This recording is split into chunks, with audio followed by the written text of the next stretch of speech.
আমার বাড়ির সুন্দরবন, এই আপনাদের আশীর্বাদে যেটা আপনারা ভাববেন। আজকে কি বানাচ্ছো সুজিত দা? Mix veg. Mixed veg.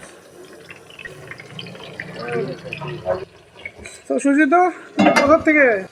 আমার বাড়ির সুন্দরবন। সুন্দরবন থেকে সুন্দর মানুষ। কত বছর ধরে এই লাইনে? এই হয়ে গেছে মিনিমাম 18-20 বছর। সুন্দর মন দিয়ে সবাইকে খাওয়ানো, তাই তো? এই আপনাদের আশীর্বাদে যেটা আপনারা ভাববেন। তো আজকে অর্ডারটা কি আছে এখন বানাচ্ছো? মিক্সড ভেজ শুধু? বঢ়িয়া।